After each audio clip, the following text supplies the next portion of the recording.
اللهم انفعنا بما علمتنا وعلمنا ما ينفعنا وزدنا علما يا رب العالمين. Respected brothers and elders and sisters, Alhamdulillah, we thank Allah subhanahu wa ta'ala as we're going through the month of Ramadan. As the days go by, we should remind ourselves, subhanallah, about the blessing of Allah, how He makes the month go easily, alhamdulillah, for many of us. And we should thank Allah ta'ala for this blessing, alhamdulillah. We have suhoor, we have iftar, we have so many different blessings that we should really pay mind to and ask Allah ta'ala for acceptance, ya Rabbil Alameen. And then the other thing is that while we're looking at our own blessings, remind ourselves about those that don't have and really ask Allah to grant them afiyah. Ramadan is a month where we remember the poor, the fuqara. And many people, subhanAllah, have a means or a feeling of giving sadaqah in this month. May Allah reward everyone. Rasulullah sallallahu alaihi wasallam, this feeling comes from the Messenger sallallahu alaihi wasallam. Nabi Muhammad sallallahu alaihi wasallam they said that he was more generous than than a flowing wind, meaning that he would be moving so quickly to give sadaqah in the month of Ramadan. So please be mindful of the poor, inshallah, while you're in this month as well. Alhamdulillah, we're in, mashallah, in our du'as of the Quran. We skipped one dua, which is the dua of Talut, which I want to cover today. The reason why we didn't do it yesterday is because of timing. Obviously, we have a fundraiser today, and that's a lot of fun, And so it takes up a lot of time. And so getting ready, preparation, all these different things, it takes a lot of reading, right? So having said that, mashallah, I want to cover Talut's story because it's a little shorter, and the dua is very impactful. This is the dua at the end of the second juz. If you're looking for it, at the end of the second juz. رَبَّنَا أَفْرِغْ عَلَيْنَا الصَّبْرَ وَثَبِّتْ أَقْدَامَنَا وَانصُرْنَا عَلَى الْقَوْمِ الْكَافِرِينَ رَبَّنَا أَفْرِغْ عَلَيْنَا الصَّبْرَ وَثَبِّتْ أَقْدَامَنَا وَانصُرْنَا عَلَى الْقَوْمِ الْكَافِرِينَ. It's a very profound dua. What is the dua in reference to? It's a long story, mashallah, but a beautiful story. So please, a couple of your minutes of your time, inshallah. The people of Bani Israel, after Musa alayhi salam, Allah Ta'ala talks about them. أَلَمْ تَرَ إِلَى الْمَلَئِ مِنْ بَنِي إِسْرَائِيلَ مِنْ بَعْدِ مُوسَى. Have you seen what happened to the community after Musa alayhi salam? What this reminds us is that Allah is telling us, after your Nabi, of whatever time it is, whatever Nabi comes, as soon as he leaves, there will be a weakness in a person's iman. Literally, Anas radiallahu anhu said, as soon as we buried the Prophet Muhammad sallallahu alaihi wasallam in the ground, he said that our hearts became darkened. He said immediately when Nabi sallallahu alaihi wasallam was put in the ground, we felt our hearts become darkened. Because why? Because the nur of Nabi sallallahu alaihi wasallam being outside was such a blessing, right? And so could you imagine that if this is the experience of Sahaba who spent their life with Rasulullah sallallahu alaihi wasallam, what would be the experience of you and I 1400 years later? How much of the iman that we really have at this time? So what happens is, at this time, Bani Israel is, and this again, the tribe of Musa alayhi salam that he had to go to, right? Bani Israel at that time, they were in the area of Quds. They were in the area of Jerusalem, okay? This was their land. This was for some time they were there. After Musa alayhi salam, bear in mind, Yusha alayhi salam, which is the companion of Musa alayhi salam. Musa alayhi salam, Sahabi. He became a Nabi. His name is Yusha alayhi salam, okay? Yusha alayhi salam goes and conquers the land. At the time of Musa alayhi salam, they couldn't do it. Yusha alayhi salam, he goes and conquers it. Bani Israel lives there for some time. They have it for a little bit of time. What happened next? Their iman dwindled, their faith weakened, and so then Allah took it away, gave it to the people called the Amalekites. The Amalekites. Amalekites. They are the Amalekah. They are the people who are they said they were very ferocious and tyrannous people. People that were like tyrants in themselves. And their leader was a man named Talut. He was a very fearsome warrior. So now Bani Israel is kicked out. And now they're trying their best to recuperate and bring themselves together. So they have a Nabi. They said the Nabi's name is Samuel, right? They say, Samuel alayhi salam, tell Allah, to put down that we can go and fight them. Right? Like they're saying, we're ready to fight, Samuel. And so then Samuel looks at them, alayhi salam, قال نبيهم, right? هل عسيتم إن كتب عليكم القتال ألا تقاتلوا. So when they said that, tell Allah to make us go and fight in the path of Allah, Shemuel says something very profound. I want everyone to remember this because we have a lot of big dreams and hopes and goals and things like that. And then sometimes our hopes don't match. For example, like, Maulana, if this whole town was like Muslim, or we had the whole like government as Muslim, and oh yeah, then we'd have rule over everything and we could do Sharia law and all these different things. I tell you, subhanAllah, like understand who you and I are. Allah that keeps us in weakness because we are weak. And if we were put in strength, we might do more dhulm than good. Okay, just keep this in mind. I'm not telling you that you are going to do, but look what happened to Bani Israel. Okay, Shemuel alayhi salam tells them, he says, Hal asaytum, maybe, he said maybe, Hal asaytum, maybe if fighting in the path of Allah is written on you, Allah tuqatilu, maybe you won't go and fight. It's possible, right? That if you get the power, maybe you're not going to do anything. They said, وَمَا لَنَا أَلَّا نُقَاتِلَ فِي سَبِيلِ اللَّهِ وَقَدْ أُخْرِجْنَا مِنْ دِيَارِنَا وَأَبْنَائِنَا. Why would we not fight? We lost our homes. We lost our children. Why wouldn't we go and fight? Everyone talks big game, right? Everyone talks big game. Big game was mashallah since the time of Zaman of Bani Israel. Okay? Everyone talks big game. So they talking big game. فَلَمَّا كُتِبَ عَلَيْهِمُ الْقِتَالُ تَوَلَّوْا. When the fighting was written upon them, they all turned away. إِلَّا قَلِيلًا مِنْهُمْ, except for very few people. Okay? They were just, okay, now, oh no, we have to go fight. Oh no, Sheikh, I'm sorry, it's like 5 p.m. I have to go pick up my kids from the, Burlington school and everything. I don't really have time anymore, Sheikh. No one has time anymore, right? So many things, subhanAllah, I tell you, we've had too much experience with the Muslim Ummah. We know how this community is. We know how people are. When there comes responsibility to take care of responsibility, no one wants to be there. Everyone talks about the job. Then we ask someone to take the job, and no one wants to take the job. وَقَالَ لَهُمْ نَبِيُّهُم. So then what happened? Allah Ta'ala, He intervenes. When He gives you a job, He would like someone to complete it. So what did Allah do? إِنَّ اللَّهَ قَدْ بَعَثَ لَكُمْ طَالُوتَ مَلِكًا. Allah Ta'ala sends His man Talut. This man's name is Talut. Okay? Allah sends him as a king for them. Who is Talut? No one even heard about him before. He's a farmer. He worked in the fields. He was a very, he's a shepherd, taking care of sheep. Very humble individual, very wise individual, very strong individual. Very good to be a leader. Okay? So then they hear this Bani Israel and they say that who is this Talut? He's not a Jacob, he's not a Yaqub, he's not an Israel, he's not a nobody here. Who is this Talut? And so they get very upset. They say, أَنَّ يَكُنْ لَهُ مُلْكُ عَلَيْنَا. Why would he get the kingdom over us? وَنَحْنُ حَقُّ بِالْمُلْكِ مُلْكِ. Sheikh, Nabi, we are better politicians than him. وَلَمْ يُؤْتَ سَاعَةً مِنَ الْمَالِ. He doesn't even have any money. What he's going to run his campaign on? Ajib. And I tell you, this situation, I could switch the names and you'll hear Muslim country, Muslim country, Muslim country. Because this is how we are, the exact same way. We haven't changed. We think that money is going to bring success. We think that dunya is going to bring success. I'm telling you, and you must make this embedded in your mind. From this story, you'll learn this important lesson. What's going to make you win is your iman and your belief in Allah subhanahu wa ta'ala. That you recognize that Allah is my Mawla, my protector, my master, and my connection with Him is more important than anything else. That connection will save you. In this life, it will save you, and then hereafter, it will save you. So having said that, the Nabi talks to them and says, look, he's intelligent, he's smarter than you, and he's bigger than you, Bastatan fil ilmi wal jism. It has an impact, right? If there's a leader that looks a little scrawny, a little tiny, right? You're like, I don't know, man. He like 4 feet tall. I don't think I really want to follow him, right? Versus a guy like 7 feet, mashallah, right? Like subhanallah, you want to follow that guy, right? Mashallah, he's powerful looking, intimidating. Talut was a big person. Bastatan fil ilm. He had a tremendous knowledge, very intelligent person. Wal jism, big guy, Jism, right? Jismani tawr, he was a very big guy at that time. So keeping this in mind, Talut was chosen. And then the people were still in doubt. So long story short, there was a box that was taken from Bani Israel called the tabernacles, tabut in Arabic.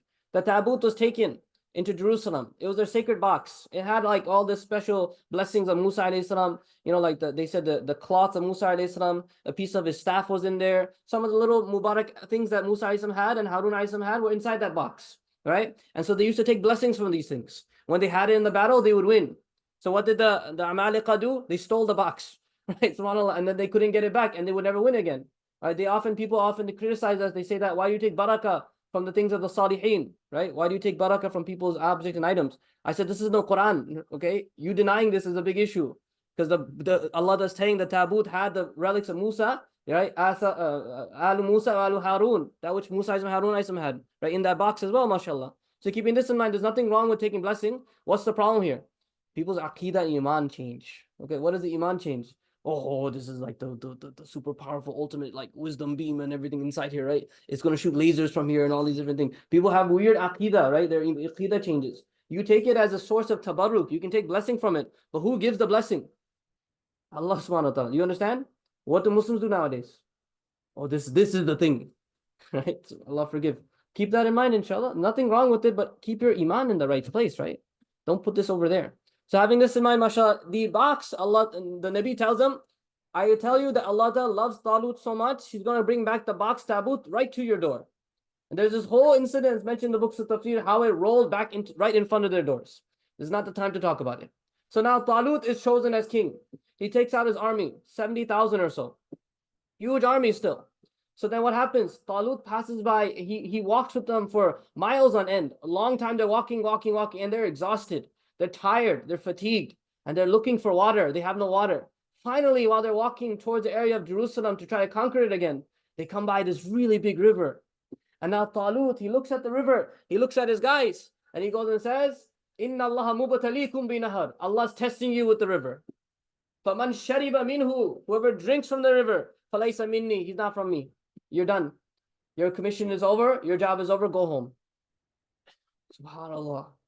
Right? You're thinking about Allahu Akbar, I'm exhausted and I'm tired, and now the leader is telling me not to drink from this water? How dare he? Who does he think he is? Everyone's ego starts to come out.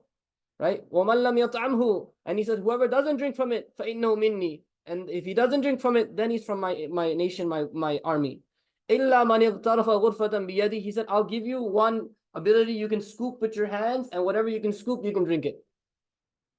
Now everyone's upset. Who wants to listen to a leader like this? He's keeping us away from dunya. What a terrible person this Maulana is, right? But he's telling us, no, don't do this and that. No, listen. You can have dunya over here. Don't have it in here. What did Talut tell them? He said, the river is there. You can take a little bit for yourself, whatever you need from the dunya. As for whatever else is there, leave it alone. He's testing them.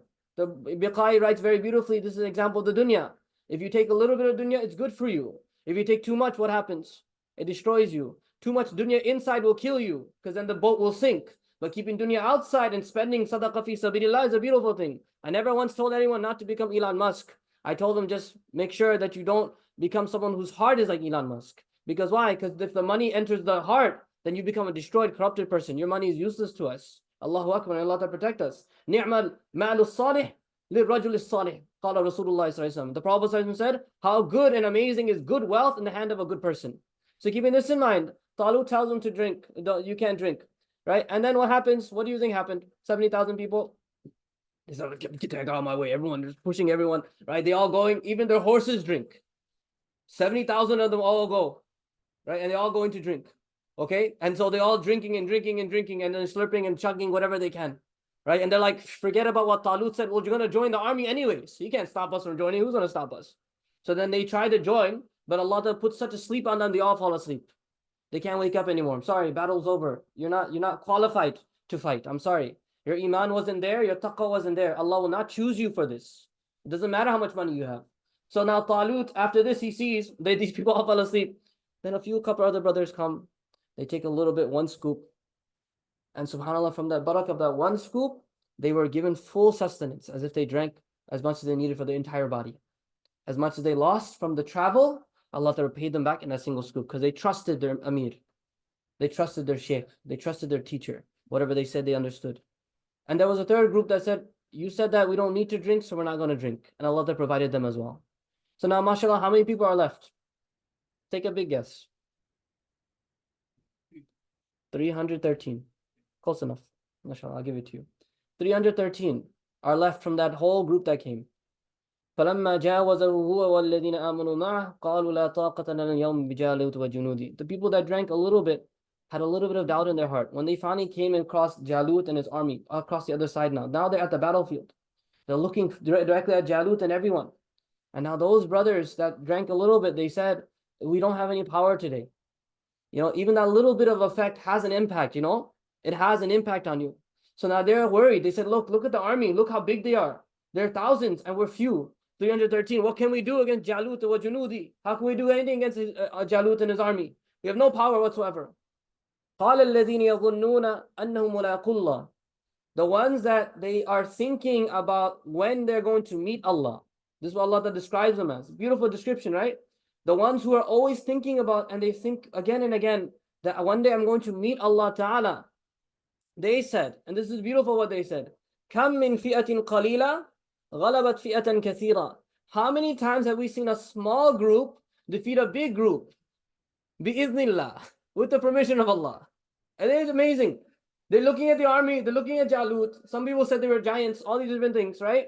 They heard all these different things about them. They're seeing them, right before their eyes, they're seeing them. They're saying, we've seen it many times where a small group has defeated a big group with Allah's permission. Allah taki ijazah ke saath, mashallah. They say these things. And then they mention why. Why does Allah help them? Wallahu ma'as sabirin. Wallahu ma'as sabirin. Allah is ma'as sabirin. Allah is with the patient people.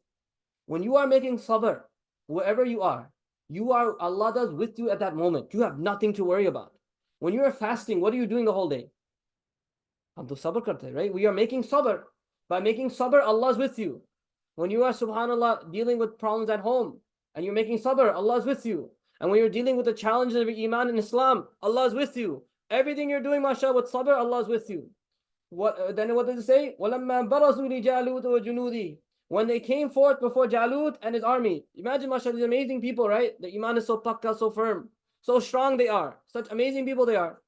When they reach the point where they're going to go and fight Jalut and his army, what do they start doing? All of them, what do they start doing? قَالُوا رَبَّنَا. Right in the beginning of the battle, they start raising their hands in dua. I tell you, mashallah, I can give you so many things. Again, I want to keep it short. But the Palestinian brothers and sisters, mashallah, what they do, what sacrifice they make, and what things they make in terms of dua, Allahu Akbar, it blows the mind about what they're reading, what du'as they're making. SubhanAllah, you hear this stuff and you're just like, what people of iman, how do you become like that? How can I become like that? When I'm going through hardship, that I can remember to make dua. At the beginning of the battle, what are you thinking about? I'm thinking about my life, my wealth, my health, my kids, everything. At that moment, they were raising their hands saying, Rabbana, afrigh alayna sabra. Allah, pour out sabr on us. Pour patience upon us. The word faragh in Arabic is like, you take a container. Do you ever see after the football game, they take like the big jug and they go like this? You ever see that? On the captain, right? This is what you're asking Allah to do with sabr. You're asking Allah, the container of sabr that you have, I want you to pour it out on me. That way nothing makes me feel any bit of fatigue or worry anymore. Afrigh alayna sabra. Allah, pour on us sabr. وَثَبِّتْ أَقْدَامَنَا. Allah, my feet are shaking. This is the dua when you give bayan. You can't get past the nervousness. You ثَبِّتْ أَقْدَامَنَا. Allah, make our feet firm. Okay? You got to propose to the girl. ثَبِّتْ أَقْدَامَنَا. Okay? Allah, make our feet firm. وَانْصُرْنَا عَلَى الْقَوْمِ الْكَافِرِينَ. They say, Allah, pour upon us sabr. Allah, make our feet firm. We're scared. وَانْصُرْنَا, and Allah, by your help us against the disbelieving people. These are people that, subhanAllah, they talked amazing things before Allah, sabirin, etc. But at this moment, you can see who they are, humble people before Allah. They're not people of arrogance. They don't say things because they're just saying things. They're saying things with humility. When they make dua with humility. Allah, I desperately, I need you, Ya Allah. رَبَّنَا أَفْرِغْ عَلَيْنَا صَبْرًا. I can't handle this test, Ya Allah. وَثَبِّتْ أَقْدَامَنَا وَانْصُرْنَا عَلَى الْقَوْمِ الْكَافِرِينَ. So what happens, subhanAllah? You must imagine the battle must be incredible. Allah Ta'ala summarizes it in what? فَهَزَمُوهُمْ بِإِذْنِ اللَّهِ. That's it. You thinking the whole battle is going to be recorded in the Quran? Allah did not record it. What did He say? The ayat says, they defeated them with the permission of Allah. Why do you think Allah didn't explain it to you? Because to Allah Ta'ala, these are just details. They're not needed. Exactly. They're not needed. They're just details. Because why? Because this happens again and again and again. That Muslims of few number at Badr, right? At Khandaq, at Khaybar, at this place and this place and this place, and at this place, and Ain Talut, etc., and Jalut, I'm sorry, in this place and this place. Muslims again and again and again have the same experience. فَهَزَمُوهُمْ بِإِذْنِ اللَّهِ. You think about Jalut, this giant, وَقَتَلَ دَاوُودُ Jalut. Allah said, I sent this boy, little shepherd, Dawood, alayhi salam. He, mashallah, he records a story in the Zabur. He says, I was a shepherd. I was just taking care of the sheep of my father. And then, subhanAllah, an angel came from my Lord and told me to go onto the battlefield. So I went out into the battlefield. I grabbed some stones. They mentioned all these different things about the stones speaking to him, saying, pick me up, pick me up. All these. He's a Nabi, man, subhanAllah. Okay, understand, he's a Nabi, okay? These things don't happen to you and I, okay? Illa mashallah. But to him, mashallah, he said that he was walking by and they were saying, pick me up, let me kill Jalut. SubhanAllah. He took 3 stones and fired at Jalut, and mashallah, he was dead in a moment. My brothers and sisters in Islam, my point of mentioning this dua is that, look, you don't only need this in the battlefield. Your whole life is a battlefield. Every moment of your life, Rabbana afrigh. If you seem like you can't handle what's happening before you, Rabbana afrigh alayna sabra wa thabbit aqdamana wansurna ala al-qawm al-kafirin. Make this dua, inshallah. Allah will help you in ways you can never even imagine. The sabr will be poured on you. It needs thandi lagenge, inshallah. You will feel this much coolness on your heart, inshallah, that you never experienced in your life through the barakah of this dua. May Allah grant us tawfiq, inshallah. Allow us that, inshallah, for ourselves, we can feel this patience and this protection from Allah Ta'ala. And may Allah help our brothers and sisters in Palestine. Whatever they're going through, Ya Allah, may Allah grant them afiyah and nusra, Ya Allah. May Allah grant them victory and success, Ya Allah. May Allah restore them back into their full health and wealth the way they were before, inshallah ta'ala. Wa sallallahu alayhi wa sallam, Muhammad wa alayhi wa sallam.